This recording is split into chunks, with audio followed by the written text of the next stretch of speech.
Hey guys, this is Miss Settlemeyer, Grosbeck High School art teacher, and we are going to be talking about our first lesson that we're going to do for class. Remember, we don't know if we're going to be going virtual or if we're going to be able to do this in person, so we're going to go ahead and prepare for the virtual. Our first lesson is going to be, for lack of better words, a name graffiti project. We're going to work together and I'm going to show you what that's going to look like so that you can do this from home or you can do this in class, wherever you get to work. So let's get started.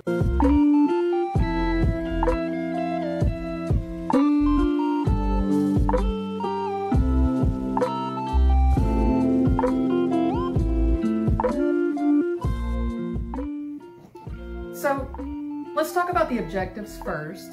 We always want to make sure we know why we're doing a project that we're doing. So we do have things. Art is great. Art is fun because there's no right or wrong answer like there are in a lot of other classes that you might take. So it's kind of neat and kind of refreshing for you guys not to have to worry about that. It's an opportunity for you guys to express yourselves in very creative ways. You can be somebody that has done art forever and you're really good and really talented and pretty confident in your skills, or you could be somebody who has never taken art before, and I have several students who have never had art before. You're just getting started. Don't freak out. I'm going to help you. I'm going to work with you. We're going to make the best of the situation and you can have a good time too, so kind of hang around.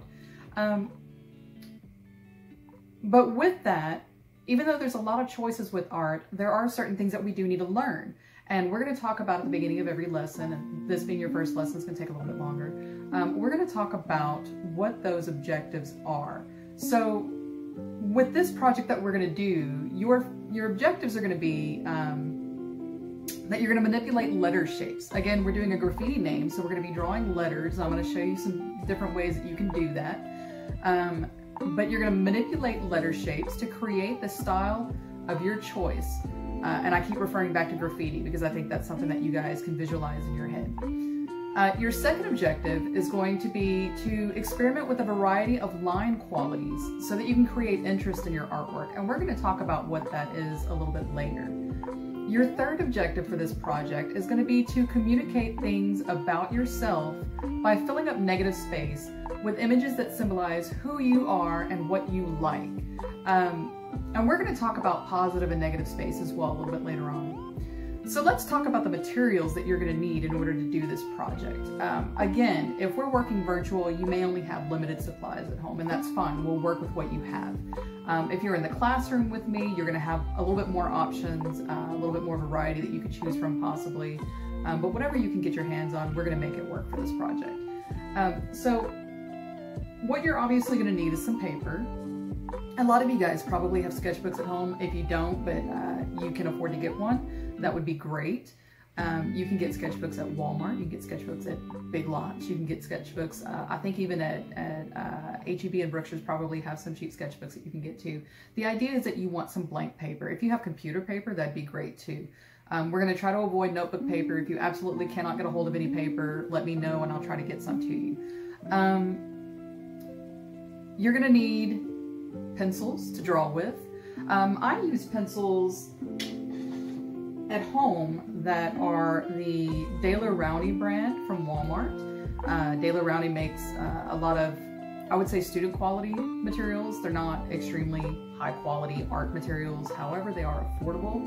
And considering the price, they're pretty good. I've used them for a lot of different things and I've actually liked the quality of them, so I don't mind having them. This set comes with 3 pencils. I have 1 pencil out already. So it comes with 3 pencils, and you have a woodless pencil and 2 small woodless pencils, or woodless sticks. And it comes with a kneaded eraser. We'll look at that in a minute too. So I'm going to use these pencils for mine. You can use any pencil that you have, mechanical pencil, whatever pencil you have. Number 2, plain, basic pencil is fine. And it would be nice if you have access to use something that's colored. You can use colored pencils, you can use markers, you can use crayons, whatever you have that's colored to kind of be able to add to it. If you absolutely do not have color, that's fine, but I still want you to kind of play with what you've got, do something creative with it, add some patterns, add some values, do something there. Let's talk about the elements of art that we're going to use in class for this project. Okay, there's terminology that you need to learn. Just like in your math class, you might have certain things that you have to learn about, formulas of a line, the quadratic formula, things like that you have to learn.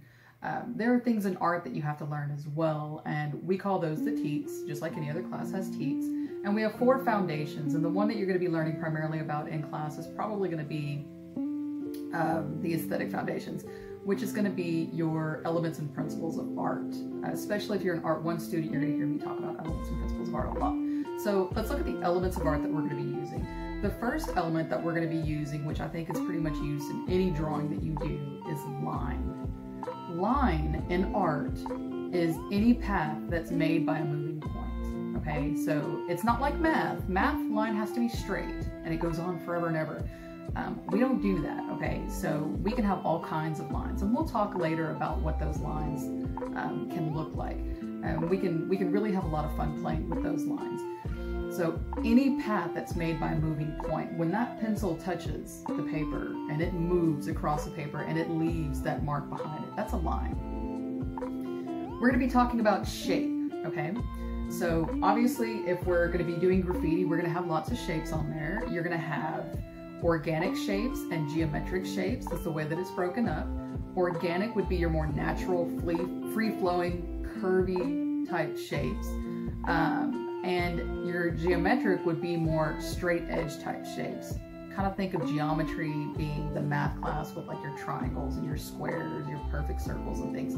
That's going to be more your geometric shapes. Shape by definition is flat. It's 2-dimensional. Once we make it 3-dimensional, sculptural, and you can look at it from different angles, then it becomes something else called form. And we're going to talk about form later in the year, not for this project. So we're going to be dealing with line, we're going to be dealing with shape. The last thing that we're going to talk about a lot with this is we're going to be talking about space. And that's basically how you lay things out on your paper. We're going to talk about positive space a little bit, but we're mainly going to focus on negative space because that's what we're going to be dealing with around our graffiti word or our name that we're going to use. So we are going to talk about negative space.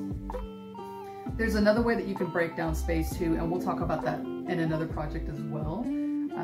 And that's foreground, middle ground, background. So just so you are aware that there's more than just positive and negative space. There's other ways to break that down. So those are the 3 elements that we're really going to focus on with this project.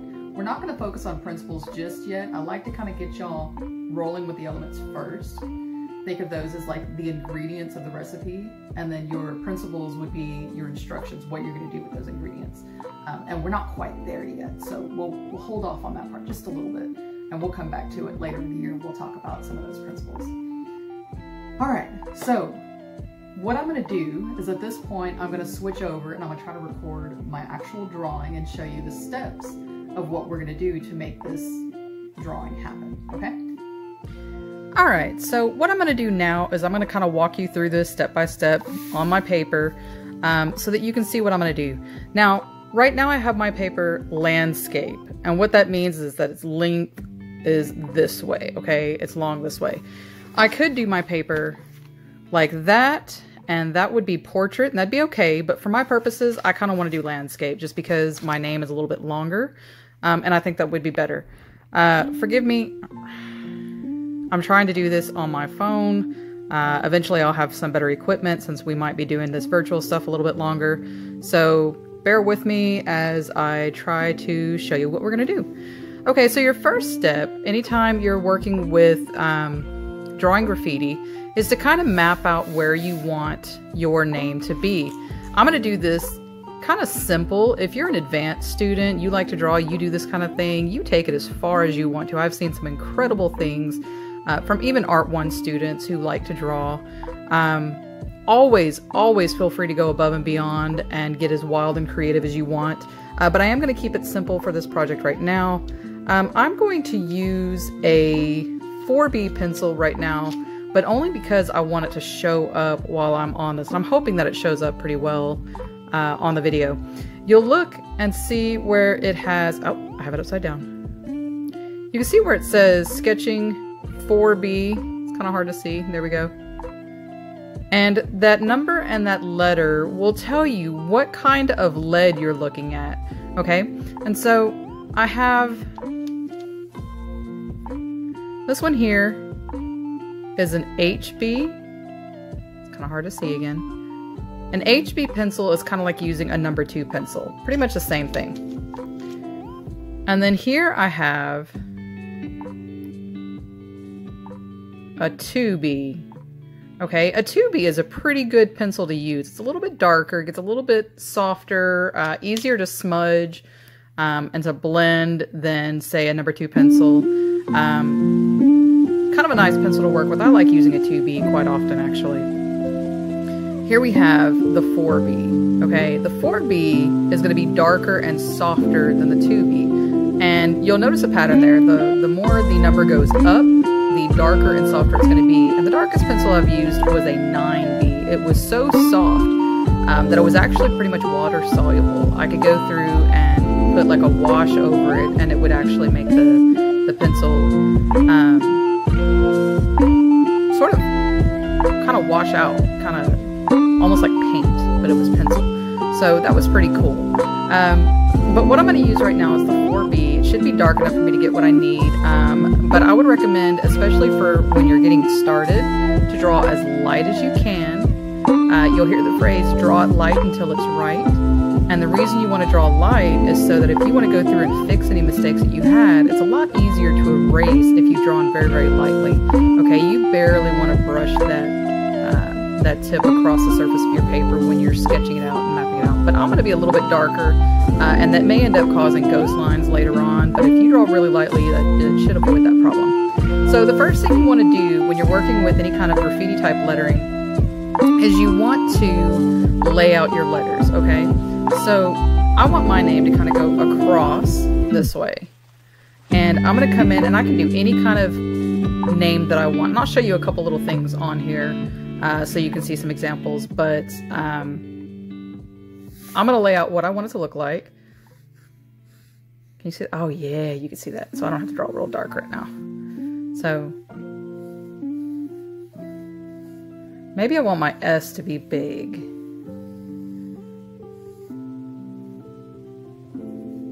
I-R-A-E.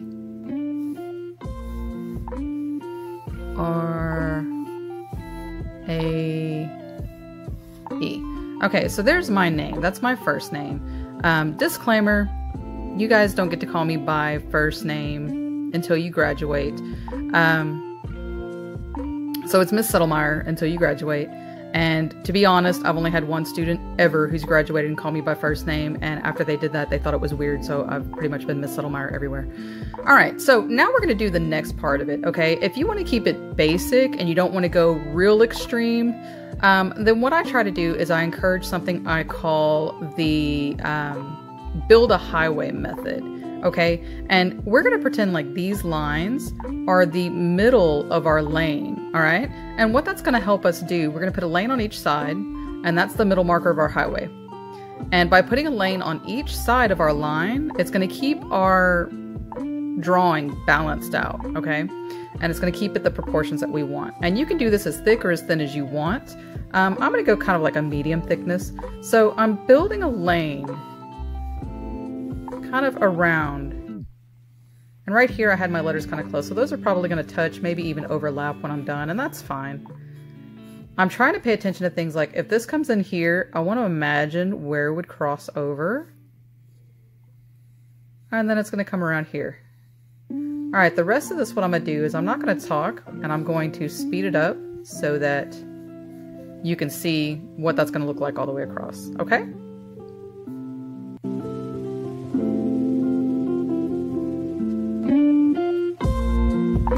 Okay, so now you can see that I have a nice basic outline laid out. My letters are nice and well balanced. It looks pretty decent, Now I could leave it like this if I want to, or, you know, since we're talking about graffiti things, I can come in and I can add little details, little arrows, kind of chunk it up in different places if I wanted to, kind of play around with it if I wanted to. And that could be a way to take it to the next step. I always want you guys to think about, all right, here's my artwork. It looks all right, but what can I do to make it one step better? So it's good for you to be able to experiment and play around. Don't worry about messing something up. I would much rather you guys experiment and make a mistake than be scared to experiment at all. So what I'm going to do now is I'm going to go through and I'm going to kind of look at different areas that maybe I can add some little details here and there to kind of give it that graffiti type look, okay? And again, I'm going to go through and kind of speed this up so you don't have to watch all of that little stuff.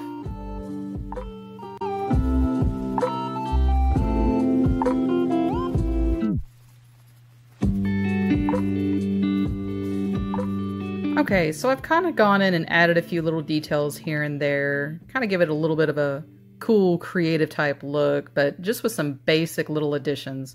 And you can see I've got all my original lines on there, and I'm going to have a lot of erasing to do. So that's going to be your next step, is now that you've kind of got things laid out, you want to go through and erase out all the lines that you don't need. And this is where it's really important for you to draw lightly so that you can erase it out, okay? I'm going to use the kneaded eraser that came with my set. And so here's what a kneaded eraser looks like. You can see I've already used it a little bit. You can see some little graphite in there that I've already erased with. And you can sort of stretch this around. And what that does is that disperses the graphite into the eraser and sort of gives you a cleaner surface to work with. Now I'm holding my phone with one hand, so I can only use one hand right now. But what you're going to want to do is erase out all the lines that you don't need anymore. Okay, so I'm going to do that right now. And again, I'm going to fast forward through this so that you're not having to sit here and watch all of it.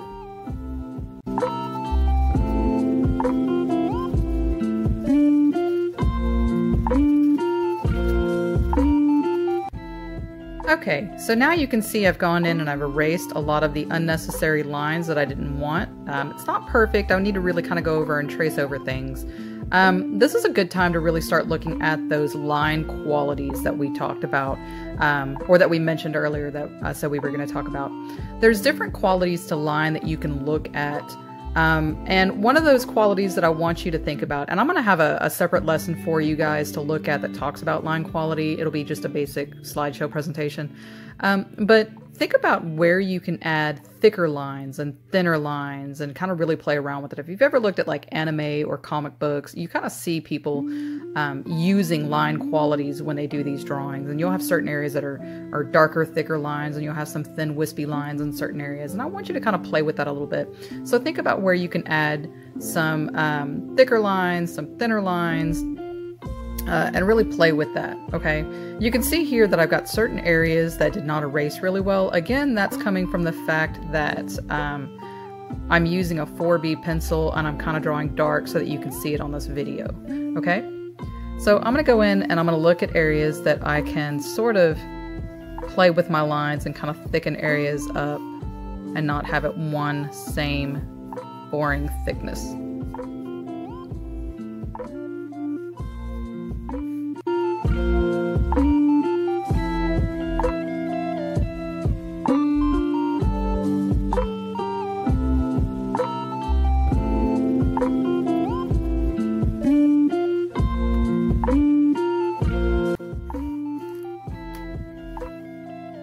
Alright, I've gone and I've played with my line a little bit. Again, I said I'm not going to go extreme with this because I want you to feel comfortable with experimenting. Even if you're at an introductory level, I don't want to scare you with a lot of stuff. So here I have my name now. It's kind of well balanced across the page. It's the prominent feature of my drawing. Again, that's what we want. We want to be able to see your name. We want it to be clear. I want to be able to read it. You can choose a nickname if you want to. You can choose your middle name. Whatever name you go by would be great for you to use. That way I kind of get to know you. It does need to be a school appropriate name and something that I would actually call you. So if you have a nickname that's something that's not appropriate for school, obviously you don't want to use that. So what we're going to do next is, and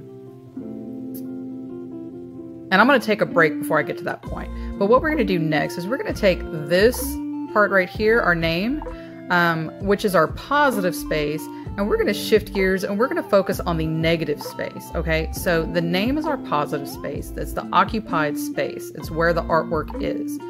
And all of this empty background area is our negative space. And we're going to want to focus on our negative space, and I'll do that in the next clip. And we're going to fill in that negative space with things that are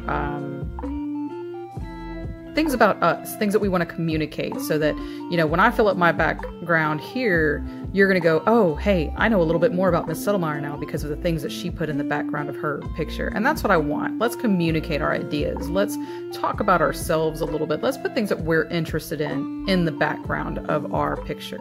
Okay? And I'll come right back to working on that with you.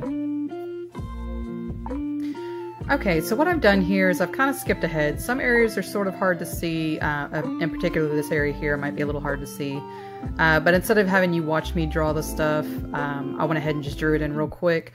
What you're going to do is you're going to fill in all that negative space that we talked about with things about you. One thing you're going to learn about me is that I have 4 children, and I talk about them a lot. I love my kids. They are my life. So I do a lot of artwork that deals with my kids whenever I do things about my life, because, you know, as a mom, they're a big chunk of my life. So I have a son here, and I usually use a son to represent my my daughter Summer. She's my oldest. And then I have a rose over here, and that typically is used when I'm symbolizing my second daughter, Autumn, because her name is Autumn Rose. I have a violet over here for spring violet, and then I have some icicles coming down for winter, my son. So yes, 3 daughters, 1 son. They are named after the seasons. And then I kind of have this black checkerboard thing that's going to run through here. Right now it just looks like a grid, but that's going to be a checkerboard, and that's going to kind of represent sort of like the sort of style I had when I was growing up. A lot of you guys are into Vans. I was into Vans when I was younger. It was real popular in like the 80s and 90s. In fact, Vans were actually the cheaper shoe. Airwalks were really expensive, and now it's the other way around. Vans are expensive and Airwalks are really cheap. So I kind of threw that in there as kind of a little backdrop. It's not across the whole thing. Now, when I go to color this, I don't want to leave any white spaces unless it's absolutely necessary. So I might leave white squares in the checkerboard because that's part of the original design. But everywhere else, I'm going to fill in my space with different color. And if I'm advanced, I might even think about blending colors and kind of creating some cool shades and things there. But even if you're not advanced and you just want to kind of color it in with color, that's fine. But fill in that space, okay? This is the part where you can use colored pencils, you can use crayons, you can use markers. I really don't care what you use. If you don't have color, then obviously you are going to have some white spots. But what I want you to do is fill in as much as you can with pattern. Use some shading, or if you're using like a pen, like a ballpoint pen, come up with different patterns and designs to kind of really pump up this space and make it entertaining to look at, okay? So I understand that you might have some issues with materials not being able to get a hold of some. So this would be your next step, to lay out your line work. These are contour line drawings that I did, and we'll talk more about contour line in another lesson. And I want you to lay out some nice contour line drawings to fill up your negative space. The next step would be to color it, and I'm not going to show you the coloring part. I'll come on and I'll show you a finished example with the color at the end of this video. Okay? Alright guys, here we have the finished product. You can see that I've gone in and I've colored neatly. I've filled in all my space. I have very few areas that have any white left in here. You can see along this checkerboard here, there is some white area. But other than that, everything has been colored in. I have my sun that represents summer. I have my rose that represents autumn rose. I have my violet that represents spring violet. And I have my icicles up here that represent my sun winter. And again, the checkerboard that I have. So this is kind of what I want you to end up with. You're looking at playing with line, you're looking at filling in areas with color. Have fun with it. This is going to be your folder cover if we are able to have in-person art. Otherwise, it's just kind of a fun design to have. And we're going to be scanning these in and turning them in on Google Classroom. There will be a separate lesson for that. If you have any questions, please email me or send me a message on Google Classroom. I'm pretty easy to get a hold of. All right, that's it.